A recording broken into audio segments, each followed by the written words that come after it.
How often do you train out here? Well, we're here 5 days a week, sometimes 6 days a week, with the college kids, the college teams out here practicing.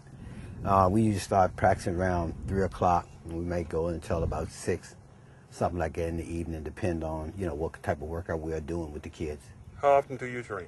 Well, I train myself 5 days a week, sometimes 6 also. So what I usually do is get my training early in the morning at the Sports and Learning Complex where I work at. And I open up the complex at 6 o'clock. Sometime during the winter months, like just passed, I get there about 5 o'clock in the morning and do my workout on the inside before anyone else get there. And when time they open the building up, then I'm finished my workout, and then I'm on the floor, doing what I have to be doing. Are you? How do you stay motivated?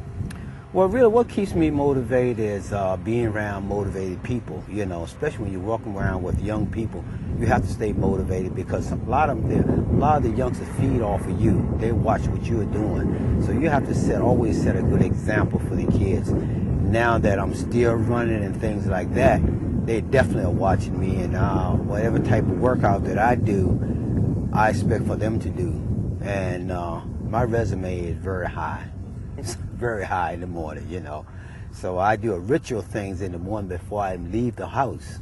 I do so many ab rollers, so many push-ups, so many sit-ups before I get in the car to come to work. Then when I get to work, I'm energized and ready to go. When you see kids like this on the track, what is it? How do you feel about that? Well, it really excites me. Just like when I saw these youngsters here running on the track, and it tells me something about them. What it tells me about these youngsters, they're motivated, they know what they want, they're out here trying. They could be home somewhere watching the tube or down the street somewhere, but they're here on a Sunday morning training, trying to get ready for their next event, which is probably the Penn Relays. I just spoke to them. Two of the athletes that I know personally that I work with them. One young man I saw sitting down in the mall the other day, and he just said, "You Coach Kobe, and you never know who knows you, So you always have to carry yourself in a very respectable manner." And the young man said, "You coach at Roosevelt?" I said, "Yes, I know you." So I said, "Where you at now?" He said, "Man, boy, And so we had a nice conversation down at the Boulevard. And now here I walk out, I see him out here working out, So that tells me something about that young man. We're going to go back to your house and see your garage. When I first saw your garage, I was impressed. I had never seen so many medals in my life. Is that right? I mean, for a gentleman that's, your age, oh, no problem. to see that in there is incredible. And when the people see that, I think they're going to be impressed. You've been running for how long? Right now, I started running at the age of 35. I did not perform or do anything in high school, college, or nothing like that. I started running because of a back injury, and I think I mentioned that to you on the racetrack, right there here at Bowie Racetrack, where a horse sat on me, And at a very young age, it hurt, and then it went away. But as I got older, I started having problems. And like I told you, I started running from that point on when I found I had a slip disc or something like that was messed up in my back.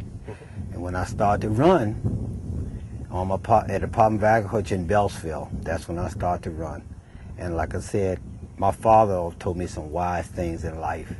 And a lot of those things that he told me was some key things to hope that I made me the man I am today.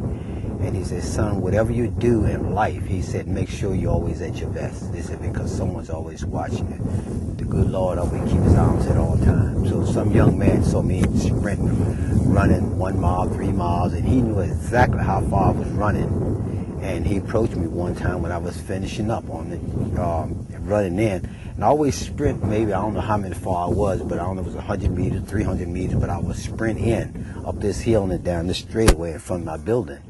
And that's when this guy contacted me, and he approached me and asked me about running. I said, "What you mean about running?" He asked me what I was preparing myself for. I said, "Well," I didn't give him an answer. I said, "Not for anything, really." So that's when he invited me out to all-comers track meet. And that's when my career started. And it hadn't stopped since. And that was age of 35. Do you see an end to this? As long as the good Lord give me the health and strength, I'll continue to do it. I love it. I enjoy it. As long as it's not interfering with my family life or anyone else, I will continue to do it. How's your nutrition? My nutrition is beautiful. My wife, she cooks an excellent meal. She cooks a well-balanced meal. Whatever she prepares for me at dinner, that's what I eat. I don't tell her to do anything special for me, you know. So whatever she prepares, that's what I eat. And it's always good. All right. I tell you what, we're going to finish here. Yeah. We're going to watch you do a little stuff. Okay. I'm going to put you in a little bit later with some video. Okay. And then I want to go back to the house and show these people exactly what I was impressed with. And I Okay. think they will be impressed. Oh, we're great. Okay. We should do that. All right.